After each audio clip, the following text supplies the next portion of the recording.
Então, o que é que a gente pode começar falando sobre alimentação na gestação? Já vou começar, né? Já emenda aí. Pronto. A gente na gestação, a gente precisa consumir o café da manhã, almoço, jantar e os lanches, né? Quanto mais fracionado no começo da gravidez é melhor. Por quê? Porque tem muitas mulheres que têm enjoo, tem aquela azia, tem o refluxo. O que é o refluxo? É quando, principalmente, dá mais no final da gestação. Mas pode sim tomar vitamina C. Eu vou falar sobre as principais vitaminas e minerais essenciais à gestação, viu, pessoal? Então, a gente precisa consumir fracionados, justamente como eu estava falando, pequenos volumes, certo? A quantidade de alimentos industrializados também reduzir bastante, para poder ajudar nesses enjoos, consumir alimentos secos. Isso vai também favorecer bastante, como tudo que for de fácil digestão, quando você estiver nesse início do enjoo e do mal-estar. O que for de fácil digestão, o que é de fácil digestão? São os carboidratos simples, né, que vai ter de passar rapidamente pelo estômago para anotar esse alimento vir do estômago e refluir para o esôfago, que não tem a proteção e que vai queimar. É isso que dá essa azia, essa queimação, é isso. É o ácido do estômago que volta para o esôfago. Então, o que é que a gente pode falar também? Ter cuidado para não ficar muito tempo sem se alimentar. Porque ocorre muito nas gestantes do que no estado não gravídico, né, que seria as não gestantes, ocorre muito hipoglicemia. O que é isso? É queda da glicose no sangue. Então, a gente não pode ficar muito tempo sem se alimentar. Aí, essa queda da glicose, como é que você pode identificar que você está com hipoglicemia? Quando você tem tonturas, tremores, mal-estar. Então, precisa estar se alimentando. Se for sair, só o necessário, né, minha gente? Que nessa pandemia que a gente está enfrentando, a gente deve sair só o necessário mesmo, essencial. Quando for sair, levar uma fruta, um pedaço de queijo, uma barra de cereal que você faça em casa, o que seja, para não ficar muito tempo sem se alimentar. Isso é importante, porque às vezes dá um passamento no meio da rua, né? No começo da minha gestação, eu tive demais. E por que isso ocorre? No começo da minha gestação, eu morava no kitnet, né, com o Eduardo. E aí, por sorte, a cozinha era junto com o quarto, né? Aí ficava assim perto da cama do fogão. E às vezes eu tava cozinhando e aí eu começava a passar mal e já caía assim na cama, já me deitava na cama. É porque foi muito punk esse início. Acontece. Por que ocorre isso? Porque a gente aumenta o volume sanguíneo. Aumenta em 50% o volume de sangue, de líquidos dentro do nosso corpo. Então, a gente precisa de mais eletrólito, de mais vitaminas, de mais minerais, de mais líquido. Tudo, o sangue aumenta, né? E aí, consequentemente, aumentam os vasos sanguíneos, né? Eles sofrem um relaxamento por conta dos hormônios. E aí, acaba baixando a pressão arterial da mãe também. Por isso que é pode aumentar. Vai depender. Tanto que tem a doença hipertensiva específica mas, da gestação. Assim, o aumento da pressão, ele não é fisiológico, né? O aumento da gestação é um sinal de alerta, né? Porque é um sinal de que a placenta, ela não está funcionando tão bem. Mas, assim, esses enjoos, esses desmaios, né, que muita gestante sente, é por isso, porque é natural que baixe a pressão nos 2 primeiros trimestres da gestação, né? Por conta dessas modificações sanguíneas e vasculares. E aí, a gente precisa tomar esse cuidadinho para não cair por aí. Então, justamente essa queda de pressão, quando cai demais, quando sai da homeostase, justamente está relacionada também a essa glicemia. Quando eu falei que eleva a pressão, é porque aumenta o débito cardíaco. O que é isso? O coração, ele exige uma força maior do coração. Por quê? Porque o volume sanguíneo é maior, como exige também dos rins, a taxa de filtração glomerular. Então, no que aumenta essa filtração renal, vai aumentar a necessidade de vitaminas, principalmente as do complexo B, que são hidrossolúveis, que elas vão se embora no líquido. Eu vou falando isso no decorrer do... Só para deixar um pouquinho mais claro, aumenta o débito cardíaco porque aumenta tanto os vasos, né? Eles abrem mais para passar mais sangue e aumenta a frequência cardíaca. Mas a pressão mesmo, ela diminui, né? Por conta desse relaxamento dos vasos. Exatamente. Que também está relacionado à parte hormonal. Aumenta também a frequência cardíaca, né? Isso também é fisiológico. Cardíaco. Exatamente. E aí o débito cardíaco, para ficar mais claro, já que a gente está falando, o débito é meio que o volume de sangue que circula no seu corpo, que é aumentado, durante um determinado tempo, né? E aí é meio que isso, assim, para ficar mais fácil de entender. Aumenta o volume de sangue que circula no seu sangue, ou que circula no seu corpo. Aí a gente voltando, né, para alimentação. As calorias, porque tem pessoas que pensam, não, vou ter que comer por 2. Não, você vai comer para 2, não por 2. Né? O que ocorre é tipo no segundo trimestre, geralmente 350 calorias a mais. No terceiro trimestre, uma média de 450 calorias a mais. Então, não agir. E outra, para você atingir, deixa eu lhe dar um exemplo, 300 calorias. 4, 5 colheres de sopa de açúcar durante o dia tem 300 calorias. Não estou dizendo que é para vocês comerem açúcar, não, gente. É um exemplo para vocês terem noção da quantidade de calorias. Então, eu quero dizer que é fácil atingir essa quantidade a mais. Então, precisa ter cuidado. Por quê? Né, como Natasha bem sabe, o aumento, porque a média de ganho de peso numa gestação inteira deve ser de 8 a 12 quilos. Isso vai variar do peso pré-gestacional da mãe. Isso vai influenciar no parto, isso vai influenciar se pode ter uma pré-eclâmpsia, isso vai influenciar no tamanho do bebê, placenta, vai ter influência muito grande. Então, é importante que a gente tenha cuidado com esse ganho de peso. Certo? É normal eu engordar com 5 meses, engordei 4 quilos, tá ótimo. Olha, nos 3 primeiros meses, você perder 3 e ganhar 3, está dentro da média. Agora, para fazer uma avaliação melhor, eu precisaria saber seu peso eu preciso saber do seu peso pré-gestacional, para a gente ter uma média do quanto você deve aumentar na gestação toda, certo? Vamos lá. Quais são as vitaminas, os minerais essenciais, gente? No que aumenta o volume sanguíneo, que aumenta a vasodilatação, que aumenta o débito cardíaco, a gente precisa de mais vitaminas e minerais para formar, para o acúmulo das gorduras no corpo, para a placenta, para o crescimento do bebê, para tudo. Então, vamos lá. As principais, vitamina B6, B12, principalmente para quem é vegano e vegetariano. Depois eu vou falar um pouquinho mais específico. Vitamina B6, onde é que está a vitamina B6? Tem na aveia, nos vegetais, nos cereais, nas carnes. Agora, a vitamina B12, o que é muito difícil para os vegetarianos atingirem, porque ela é exclusiva, a origem da vitamina B12 é exclusiva animal. E ela é essencial, porque ela também está relacionada com a anemia, que se chama anemia megaloblástica. O ácido fólico e o ferro, todos os 3 estão relacionados com essa anemia. A gente não pode ter essa queda das hemácias no sangue, porque é ela que vai fazer com que essa oxigenação da mãe, do bebê, ela flua de forma natural, porque a necessidade de oxigênio aumenta. No que aumenta o fluxo sanguíneo, vai aumentar a necessidade de oxigênio. Né? Principalmente no último trimestre, que o bebê já está maior, a placenta já tem uma quantidade de líquidos bem maior, então precisa da quantidade maior ainda. Vamos lá, vitamina D, né? Levar aquele solzinho, 15 minutinhos, sem protetor solar é bom. Um salmão, Oi, Ellen!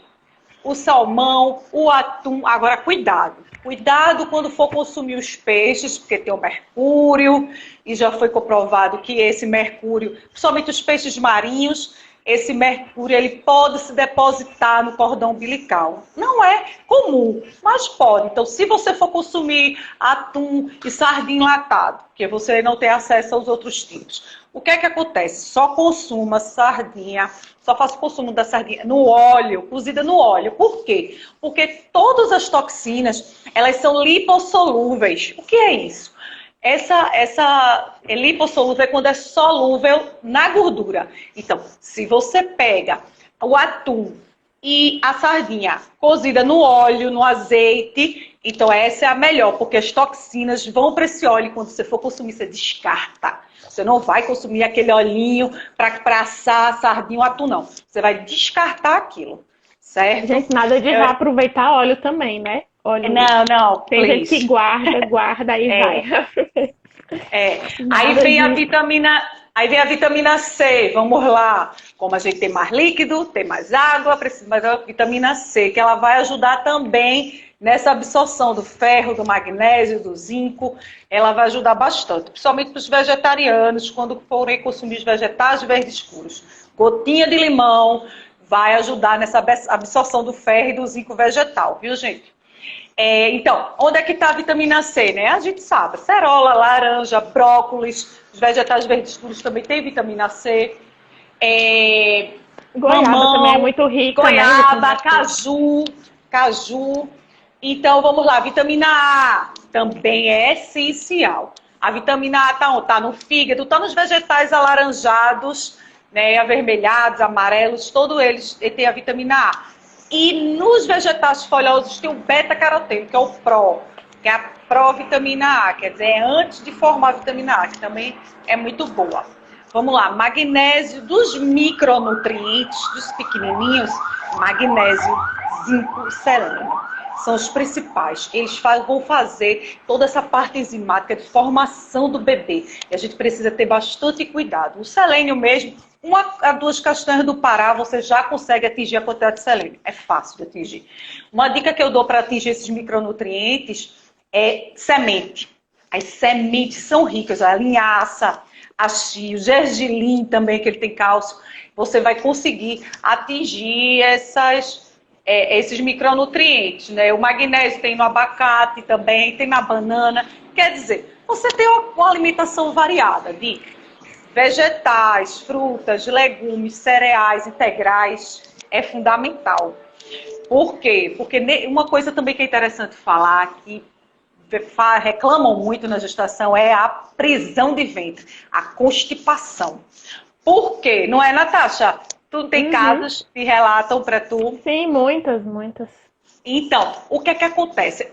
Como a progesterona está aumentada, tem uma tal de motilina, que é motilidade, que vai dar uma parada na motilidade, na descida desse alimento dentro do intestino. Quer dizer, essas contrações que vão levando o alimento para ir fazendo a absorção dele, diminui. Para quê? Porque o corpo é inteligente para poder retirar mais água.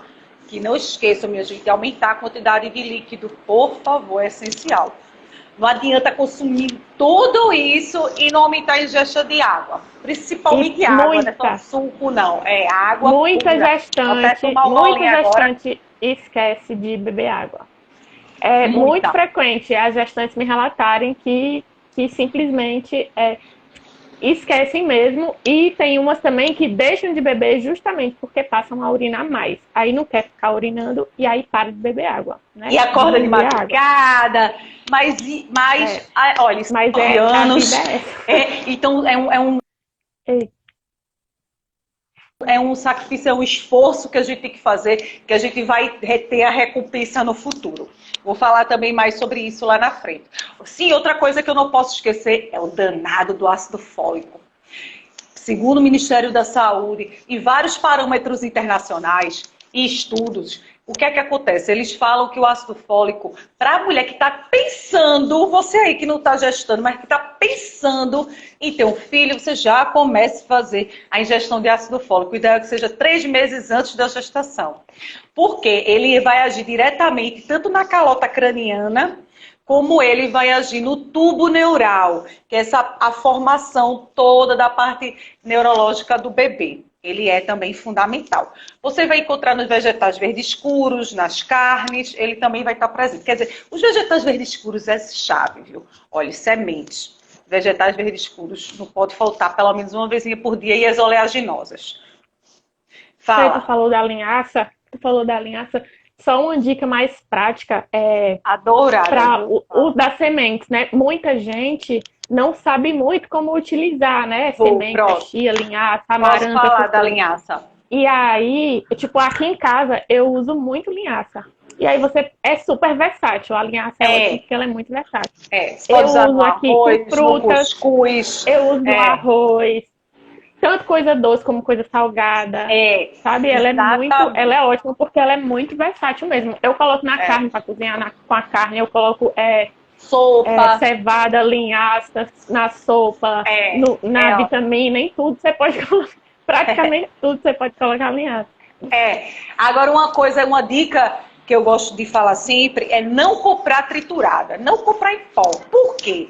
Porque o ômega 3, os princípios ativos que estão lá dentro da semente, eles vão se perder, eles são fotossensíveis. Então, quando você compra já a farinha, você perde muito dos micronutrientes. Então, é comprar a semente, viu, gente? Que é o ideal. Sim. Aí, para essa constipação que realmente ocorre, porque o corpo vai fazer com que essa comida vá mais lenta para poder retirar mais líquido para o corpo. O que é que eles podem se fazer? Né? Tem pessoas que tomam aqueles... Como é o nome? Maracujina, não. Tem umas medicações, mas eu não indico. Esses sucos que a gente pode fazer em casa, bota ameixa seca, bota a linhaça, bota o mamão, a laranja, muita água. Iogurte, muita água, iogurte. Agora, cuidado, pessoas com constipação grave, que passou 4 dias, 5 dias sem ir no banheiro, sem evacuar.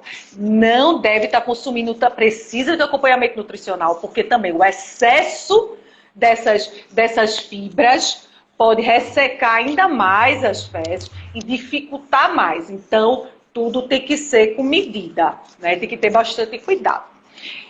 Outra coisa, a gente pensa que o refluxo se dá só no começo da gestação, né? No enjoo. Mas no último trimestre, que tem o aumento do útero. É muito mais. Que tem o aumento do útero, que o diafragma, né, sobe mais, que vai pressionar esse estômago. Aí é que a gente tem que fracionar mais ainda as refeições. Ter cuidado com o consumo de gorduras, não estar consumindo líquido junto das refeições. Isso também dá uma aliviada, ajuda bastante para não ter que estar tomando essas medicações para azia, viu, gente? Porque eles só são paliativos, vão cuidar da consequência, a gente tem que ir atrás da causa. Quer falar alguma coisa ou eu posso ir continuando? Eu anotei aqui alguns questionamentos que foram passando aqui nos comentários. Alguém perguntou sobre café e chá de hortelã. Ok. Pode, não pode? Como é? O que é que tu tem a falar sobre? Então, veja só. As recomendações do Ministério da Saúde, e tem muitos estudos que falam que o café em excesso, ele está relacionado a aborto espontâneo, problemas no tubo neural, mas a indicação de uma xicarazinha, 2 no máximo por dia, não vai fazer mal se você tem um plano alimentar todo, né, cuidadoso. Então, se você toma as 2 xícaras de chá, aí toma mais 3 de café, ou 2 de café, aí é complicado, porque o chá, você se lembra que o chá também tem cafeína, né, gente? Então, a gente tem que ter cuidado.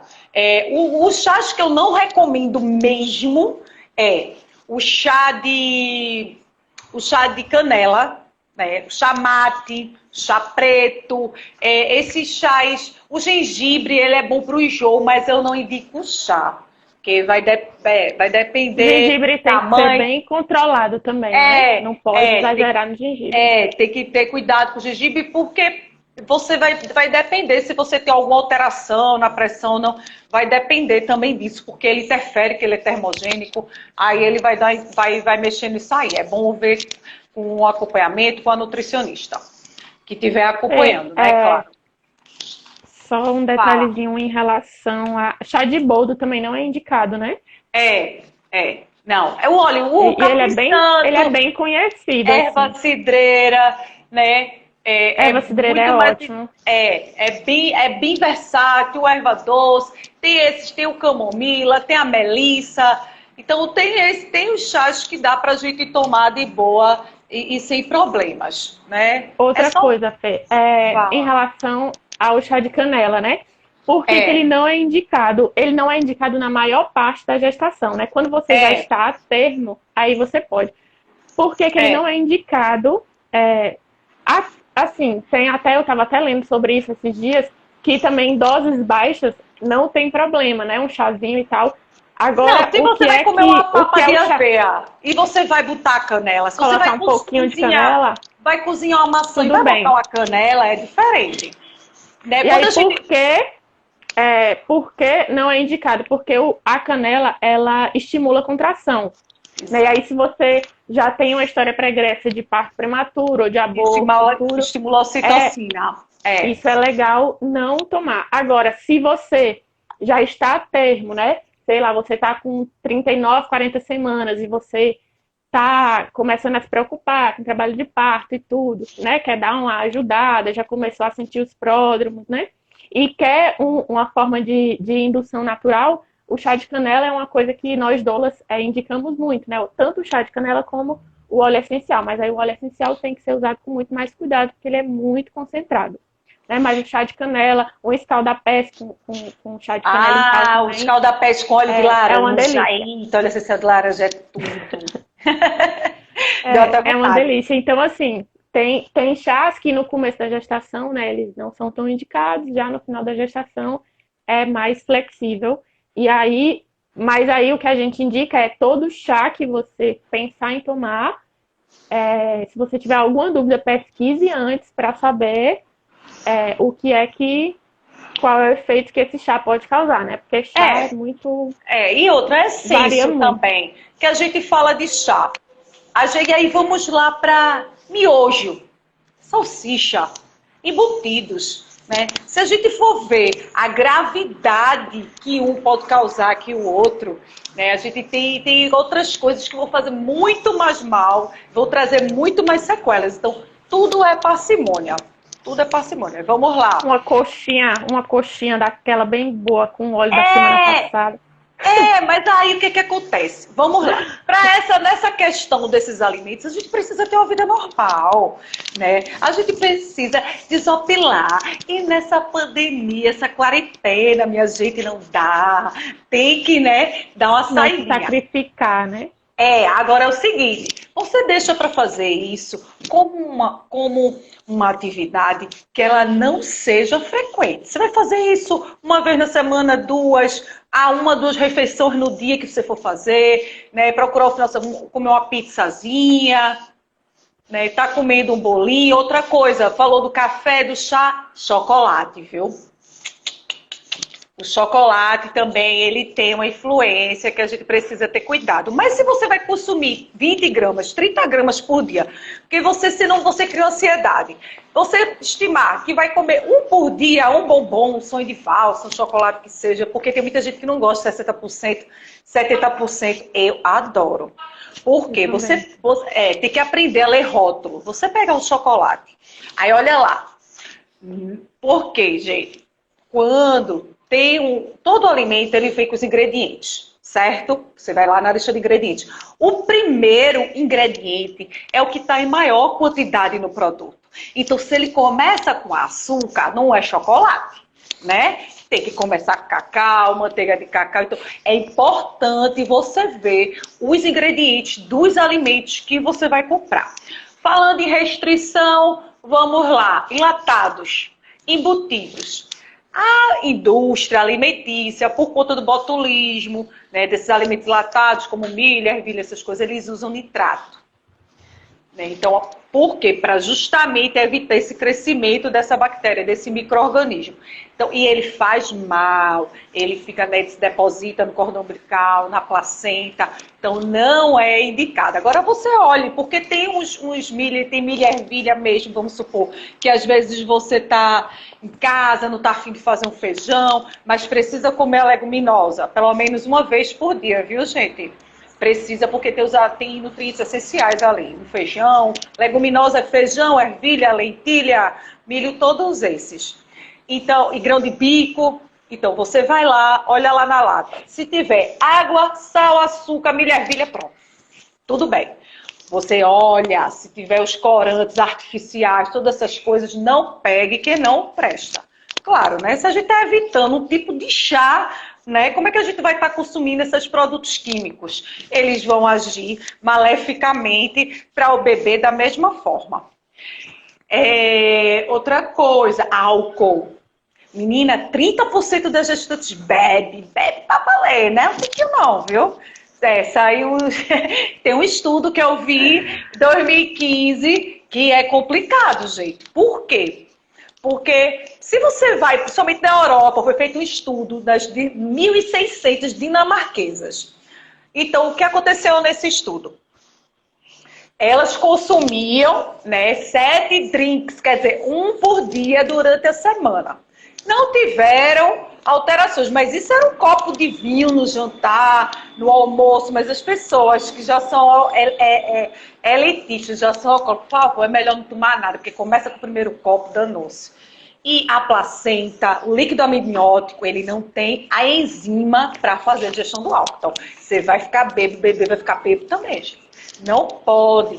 E ele interfere no crescimento, pode ter uma consequência não só na formação do bebê, como no futuro, ter um retardo mental, um déficit de atenção, uma hiperatividade. Então, muito cuidado, gente, com o álcool durante a gestação. Certo? E também, Fê, eu não sei, né? Isso é mais um questionamento. Uma predisposição da criança futuramente para desenvolver vício também, né? Também, com certeza. As mães, né, gestantes que usam drogas também, a criança até abstinência tem, infelizmente. Então a gente tem que ter bastante cuidado. Outra coisa, alimento cru, sushizinho, mamãe, cuidado, não. E se você for consumir os vegetais, principalmente crus, né, de lugares agora mesmo com os deliveries, que a gente pede muito, né, tal de iFood e tudo aí, que eu tô fazendo propaganda, não pode. Ei, Fê. Vai, fala. Não, conclui aí. Deixa eu terminar. Então vamos lá. Aí os alimentos crus, tem bastante cuidado. Quando for os vegetais, fazer aquela higienização que eu até já falei. Uma colher de sopa de água sanitária, sem alvejante, gente. A água sanitária pura, para 1 litro de água. Você bota lá 15 minutinhos, enxágua, deixa secar o escorredor, higieniza o escorredor, né? Para lavar todas as frutas, depois bota na geladeira. Pronto, bota na parte superior. Uma dica que eu sempre falo para os meus pacientes, é colocar na parte superior da geladeira, próximo àquela luz, para ter aquela iluminação, porque quando você abre a geladeira, já está as frutas lá lavadinha, limpinha, dá até vontade de você comer. Isso aí vai ajudar ao aumento do consumo, né, dessas frutas, desses vegetais. Então, quando for sair, que eu precisar comer alimento fora, os vegetais cozidos, mesmo que eles tenham menos nutrientes, você vai garantir que não vai ter uma infecção bacteriana, né? Tem que ter bastante cuidado fazendo a desinfecção adequada. Você só pode garantir a higiene dos seus alimentos crus, né? Isso também eu não indico. E eu, na minha gestação, inclusive, eu tive até um problema também.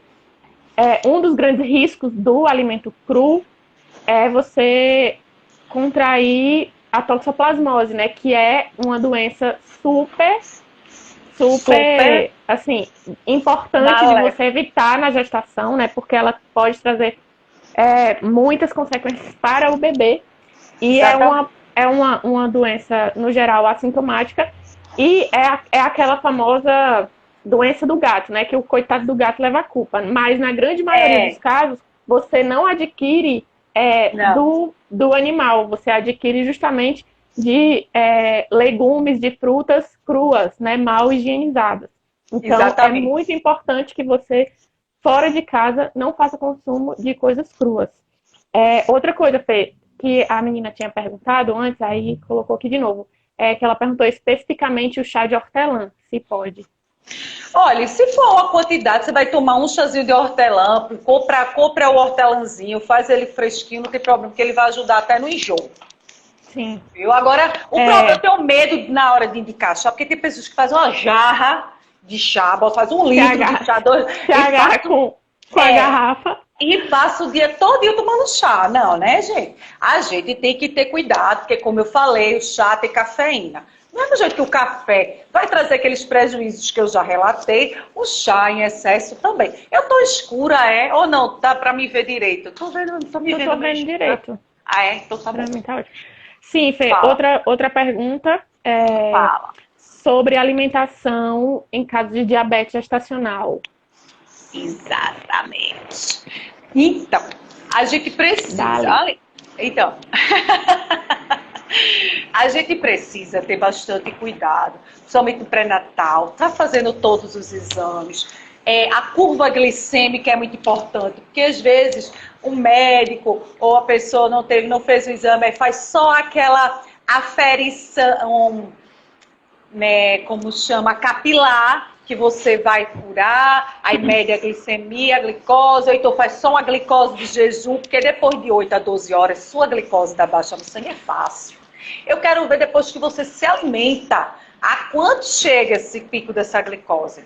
E que ocorre muito na gestação, que é a diabetes gestacional, esse aumento dessa glicose. Então, nesses exames, o médico ele vai ter uma noção, porque eu lido muito com diabéticos, gestantes ou não gestantes. A minha última gestante agora que já teve bebê, graças a Deus, tudo bem. Lídia, não sei nem se ela tá aí assistindo. Ela teve a suspeita, chegou quase lá, danada, porque tinha sumido 3 meses, a gente estava fazendo acompanhamento mensal direitinho. Depois que ela sumiu 3 meses, quando eu fui lá, que eu pedi a hemoglobina glicada, que é o exame específico que vem percentual 2 meses para trás do seu sangue. Porque o que ocorre? Quando a gente tem picos de glicose no sangue, vai me dizer do tempo aí, mas apesar que a gente já falou um bocado. Quando a gente tem picos de glicose no sangue, essa 36 minutos a gente está. Então tá, beleza. Essa glicose alta... Mas tem mais pergunta, viu? Né? Vai. Tá. Vou rápido. Essa glicose no sangue, ela marca a hemácia. Essa glicose alta. Por isso que ela é prejudicial, por isso que ela é tóxica. E as células sanguíneas, elas duram de 3 a 4 meses no corpo. Então, são 3 a 4 meses lá, ó. Aquela glicose alta no seu sangue, intoxicando o seu corpo, inflamando, que é pró-inflamatório. Então, ela vai trazer vários transtornos, pode trazer perturbações visuais, a glicose muito alta. Então, com os exames, você vai conseguir ver isso, cortar o açúcar. Mas uma colherzinha, 2 de açúcar não vai influenciar. O pior de tudo, olha, o mal não é o que a gente come só, é o que a gente deixa de comer. Então, se você vai comer um pão, né, e esse pão você não comprou integral ou você não gosta, bota um gergelinzinho, vai comer a tapioca é fit, gente, tapioca tem um índice glicêmico feito pão, ou até maior, porque ele é refinado, vai para o sangue assim, ó, ligeiro. Então também tem que ter cuidado, a pessoa que tem alteração da glicose na gestação e tem essa tendência para o diabetes gestacional, cuidado, fibra. Pega a fibra, joga no carboidrato, mesmo ele sendo simples, como um arroz branco, você vai conseguir cair, porque o que vale é a carga glicêmica. O que é isso? Vamos supor, aí você vai comer o pão com ovo. Beleza. Aí, se você pega esse pão, aí você bota um tomate nesse ovo, você bota uma cebola, você bota um gergelim. Isso, o que é que vai acontecer? Isso vai fazer com que essa glicose já vá mais gradativa para o sangue. E vai dar tempo para o corpo metabolizar isso. Aí não vai agredir o seu organismo. Então, tudo é o conjunto. Como você vai preparar esse alimento, como você vai fazer, que vai ajudar. Então, eu indico procurar um nutricionista. Se você tem essa tendência, se você já, parente, sua mãe já teve, então tem que ter bastante cuidado. Né? Se você faz a medição, mesmo da sua glicose de jejum, deu 98, cuidado. É possível, de 20, se eu não me engano, é 23% por aí, é porque são muitas taxas. 23% de que essa pessoa, mesmo dentro do valor de referência, ela vai desenvolver o diabetes gestacional. Porque o valor de referência em 100, olha, a partir de 80 e pouco, o pâncreas já perdeu saúde. Essa é a verdade. Então, vão diminuir esse valor de referência de glicose, porque mesmo para a pessoa que não é gestante, o ideal é que fique abaixo de 90 essa glicose. Se está acima de 90, já é o alerta para ficar ligado. Quer mais? Fê, um negócio que eu acho legal falar também em relação à diabetes gestacional, tanto a diabetes gestacional como a hipertensão gestacional, exato, elas são doenças causadas específicas por um problema, né, uma condição placentária, né? É por isso que quando você pare, você fica bom dessa condição, né? No caso de ser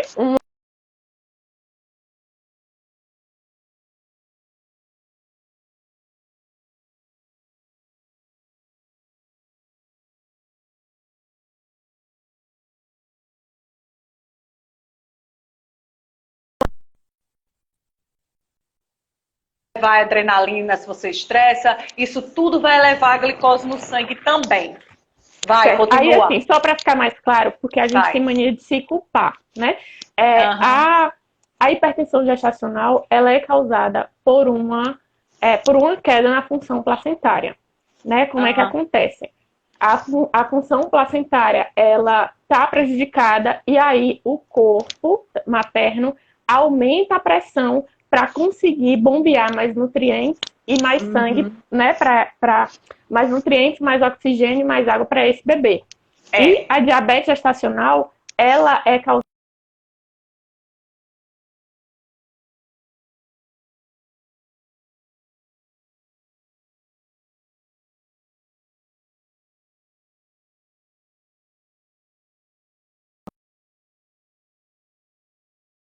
perca da saúde. Vai. Sim, aí a diabetes gestacional, ela é causada porque a placenta começa a produzir fatores anti-insulínicos, né? Não quer dizer que a sua alimentação não tenha nada a ver com isso, né? Gera uma resistência maior à insulina. Essencial, né? A sua alimentação é essencial. Mas assim, não só para ficar claro que não é culpa da mãe, né? Não é uma coisa que você causou ao seu filho, né? É uma coisa do seu organismo mesmo, só para isso. Mas que você pode ter o controle, você pode ajudar na prevenção. Exatamente. Outra coisa, mais perguntas que teve aqui. Comentou que não consegue se controlar com comida salgada. Como é? Que ama sal e não consegue se controlar com comida salgada. Pronto. Tem estudos que falam quando uma pessoa tem uma tendência maior que as outras a consumir sal ou açúcar, já mostra que tem coisa errada. Se você que fez essa pergunta, você tem uma tendência maior, você come mais sal que as outras pessoas, pode investigar que você tem alguma alteração de algum tipo, certo? Isso já é um alerta do corpo para você. Então, o que é que você tem que fazer? Né? Especiarias. É o orégano, é o alecrim. Agora, nessa quarentena, o povo em casa compra, compra, quando você for comprar, né, essas ervas, pega a raizinha, planta, já fica usando as especiarias de casa. Outra coisa que pode ajudar, Tem o sal do Himalaia, que as pessoas me perguntam muito. Sal do Himalaia, gente, não cozinhe com sal do Himalaia. Vocês pagam caro para consumir o sal lá, rosa do Himalaia. Aí mete na comida para cozinhar. Perde a maioria dos micronutrientes, que são poucos, viu? Perde a maioria, né? Então, o ideal é que ele seja colocado no final da preparação ou nas saladas, né? Ele é bom, você compra ele, ó, já moe assim na hora também, é legal. Outra coisa, tem o sal light, que tem mais potássio, que pode ajudar. Em relação ao sal. Fala. Sal marinho, o sal do Himalaia, tem algum que seja melhor do que o outro? Então, o sal que não é refinado, ele é o melhor, né, gente? O sal do Himalaia você pode usar. Se você for usar, tem uns até que vende já com ervazinhas dentro, as pedrinhas que você moe assim na hora. Se você quiser, você pode fazer. Agora, tem o sal light, deixa eu terminar, né? O sal light, que ele tem mais potássio. Né? Porque o problema do sal é o sódio, que a gente tem que consumir até 5 gramas, 6, e o brasileiro consome 12, quer dizer, mais que o dobro. Então a gente tem que ter bastante cuidado com o sal. O corpo se adapta. Tanto como você retirar o açúcar, eu mesmo não entro açúcar na minha casa, eu não consumo açúcar. Né? E meu filho também tem 18 anos e ele já se acostumou, os sucos, tudo a gente faz. Se açúcar, o meu café com canela, noz moscada, que dá logo um calor. Dá logo uma despertada, é importante. Então, vamos ter cuidado com essas quantidades. O corpo se adapta. Se você for reduzindo aos pouquinhos o sal, o corpo vai se adaptando. E se você tem uma tendência muito grande, vá no médico. Tem alguma alteração. E assim, no final das contas, é autocontrole mesmo, né? Porque é uma coisa necessária, é uma coisa que é benéfica tanto para você como para o seu filho. E independente de você estar gestante ou não, reduzir o sal, né? Realmente não exagerar no sal, é muito importante, né? Até pela retenção de líquido, né? Que a gestante tem bastante. Tem muito. Sim. Tem bastante, né? Que tem muita gente que está usando a meinha de média compressão, que é para ajudar aí no fluxo sanguíneo, porque no que tem uma quantidade maior de sangue, o que acontece? Nos membros inferiores, estou falando da batatinha da perna, a panturrilha, a gente tem umas válvulas nas veias, né? Porque descer é fácil, o negócio é subir. Né, que vai contra a gravidade. Então, essas válvulazinhas, quando a gente está muito inchada, elas não têm a funcionalidade dela tão boa. Né? E na gestação, os hormônios, são várias coisas que ocorrem. O metabolismo ele é bem complexo. Aí, o que acontece? E o sal também, ele vai ajudar nisso. Então, como está mais lento para subir esse sangue, essas válvulas, dependendo da idade da mãe, principalmente se for uma quarentona feito eu, aí então tem que ter bastante cuidado.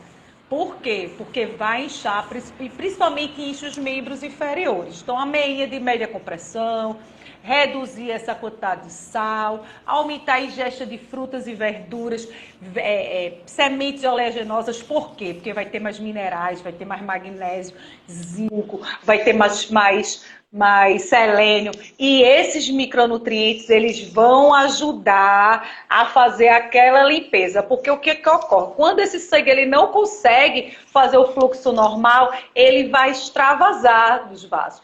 Então, não o sangue em si, né? A parte da linfa.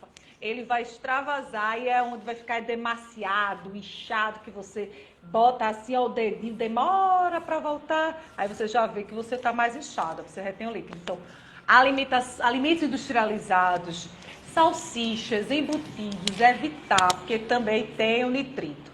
Né? Como eu já tinha falado, são 9 meses, você tem que pensar que você não está sozinha nesse momento, o que você vai consumir, o bebê consome, né? Na hora de for tomar o seu vinhozinho, o seu álcool, você pensa, você daria ao seu filho de 2 anos, a sua filhinha de 2 anos, um copo de cerveja, né? Uma lapadinha de pitu? Não, então por que tu vai dar álcool para o menino na barriga? Não, eu preciso botar nesse... Né? Então, como é que vai dar? Não dá. Tem que ter cuidado. Outra pergunta. Tem aqui no comentário. Midi perguntou se o pato ferroso faz mal tomar até o final da gestação. Dizem que pode fazer mal aos dentes do bebê. Não, eu nunca, olhe que faz 19 anos já que estudo alimento, eu nunca ouvi falar nisso não. Mas o que ocorre muitas vezes é mal-estar. Ocorre pessoas que tomam sulfato ferroso têm mal-estar. E principalmente no final da gestação é que tem que tomar. Porque quando a gente tem a quantidade a necessidade de oxigênio maior, que o bebê precisa de mais oxigênio, nós precisamos de mais oxigênio, a barriga está grande, já tem um peso, então o ferro, ele é essencial no sangue, por isso, porque o que é anemia, gente?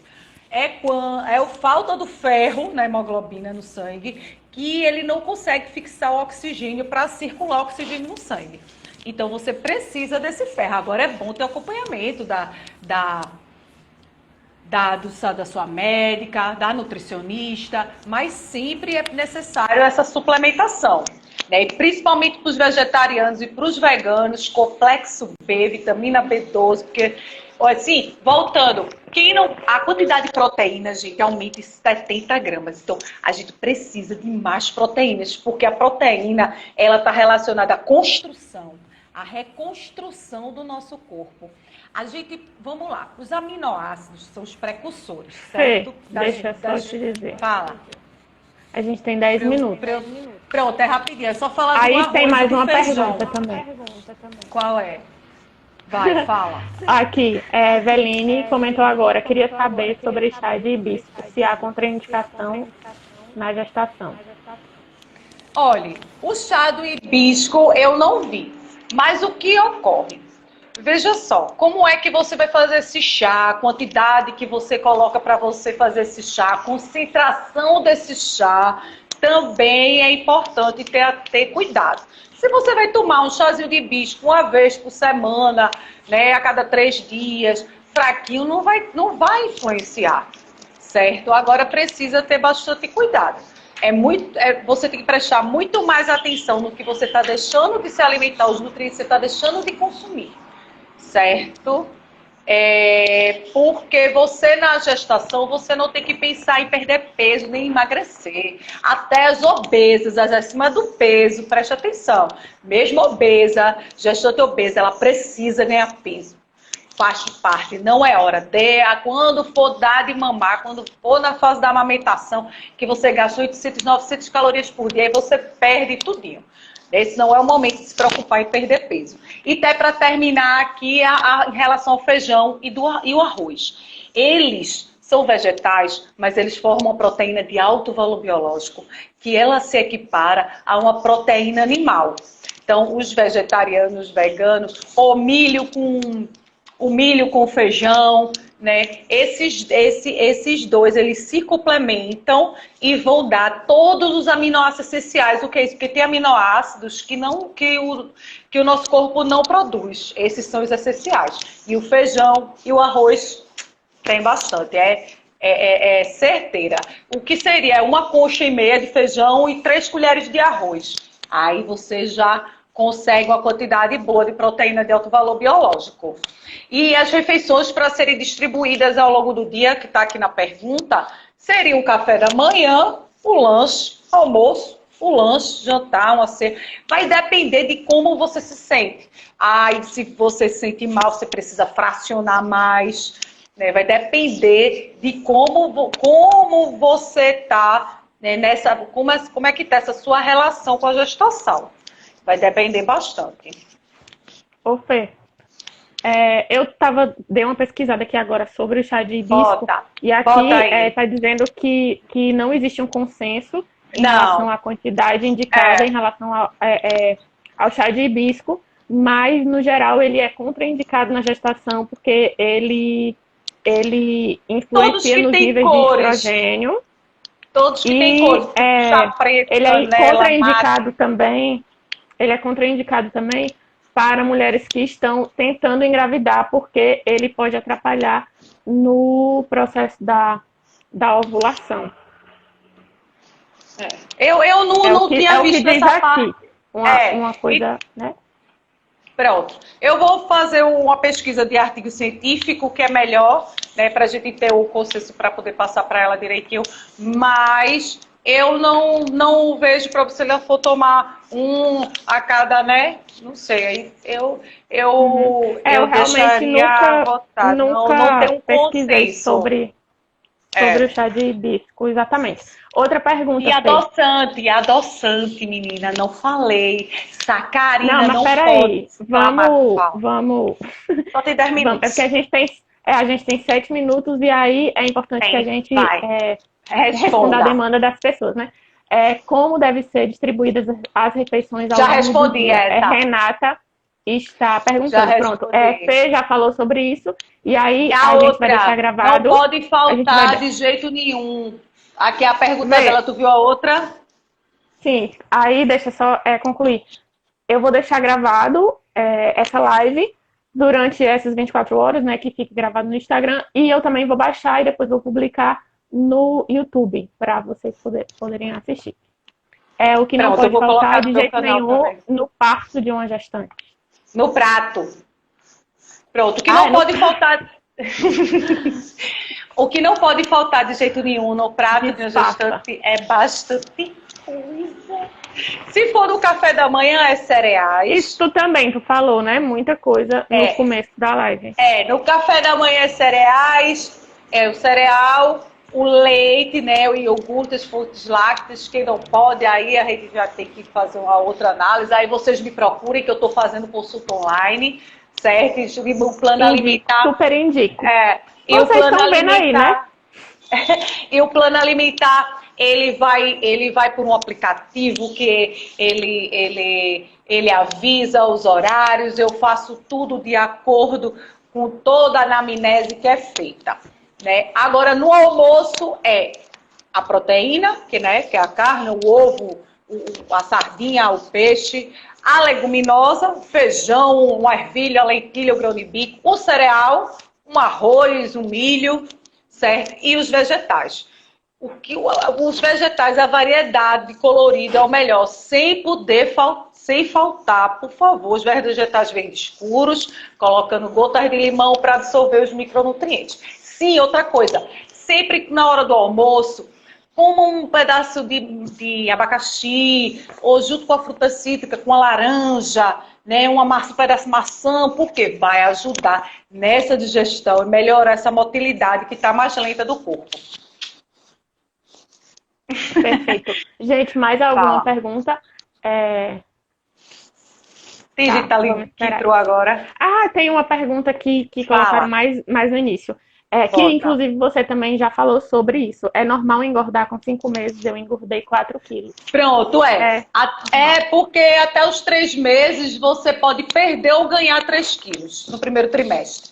É normal, porque tem o enjoo, tudo, então é bastante normal. Agora, eu preciso saber se é obesa, o peso pré-gestacional, para fazer um cálculo melhor, né? Se quiser depois me procurar, né? Exato, para poder acompanhar melhor, porque se você for obesa, se for acima do peso, já engordou esses 4 quilos, então aí para os outros 4 meses, que geralmente a gente engorda mais, tem que ter um cuidado. Então, mas é de 8 a 12 quilos, o ideal para se engordar na gestação. Certo. Sim, eu acho que mais para finalizar mesmo agora, se alguém tiver mais alguma pergunta, vai falando. Em relação à alimentação mesmo, né? Esse acompanhamento nutricional. Eu super indico a Fernanda. Sempre que alguém vem falar comigo, eu mando ir lá, dar uma olhada no teu Instagram e entrar em contato contigo se precisar. E, gente, é muito importante, sobretudo quando você tem alguma doença gestacional, que, né, a gente já falou, não é culpa da mãe, mas a alimentação, ela faz toda a diferença em todo o processo, na nutrição do seu bebê, na manutenção dos seus nutrientes no seu corpo, na manutenção da sua saúde. Para o parto também faz diferença. A alimentação na amamentação também é bem importante, muito importante. Porque se você não se cuidar, né, você não vai prejudicar seu bebê, você vai secar, né? E aí, para quem tem esse interesse, para quem para quem precisa, né, de um acompanhamento, procura a Fernanda. A Fernanda faz consultoria online, ela dá um jeito, ela é super acessível. E é Exatamente. isso. E Super, super indico. a gente vai vendo para o próxima quinta, né? Qual seria o tema? Eles podiam também, podia botar aquelas perguntinhas. Fala. Sim, o negócio que eu tinha que te falar. A próxima quinta Fala. Tu não pode. Eu não posso, mas pode ser na sexta. Pronto. A gente pode mudar a data. Aí a gente vê o tema, né? A gente tem que ver o tema. Qual seria? O que é que o pessoal prefere? A gente combina direitinho sobre isso. Mas é isso, né? Tu tem mais alguma coisa para falar? Eu acho que a gente tem 1 minuto. Pronto. Então é isso, gente. Mamães, paciência, tem que ter. Porque elevar o estresse, elevar o nível de cortisol. Natasha quer doula, indico porque ela vai indicar técnicas de relaxamento aí, Natasha. E teu curso, como é que tá? Fala aí. A gente finalizou ontem o curso. Foi ótimo. Que bom. Foi um curso curto, né? De preparação para o parto mesmo. Aí mas agora a informação ela é essencial para a gente aprender a lidar com essa situação, deixa a gente mais empoderada, vai fazer com que essa vivência seja de uma forma mais tranquila, principalmente nessa pandemia, nessa quarentena. A gestante, imagina, a ansiedade, né? Tudo que gera. Então, você ter uma pessoa que vai passar as informações adequadas vai ser muito legal. Massa. Obrigada, e aí, Evelyn. A Eveline, ela participou, inclusive, ela foi aluna do curso, que a gente terminou ontem. Ai, que bom. A gente tem 20 segundos restantes. Então é isso. Mais tarde eu vou falar mais sobre as novidades das rodas gestantes que a gente vai fazer.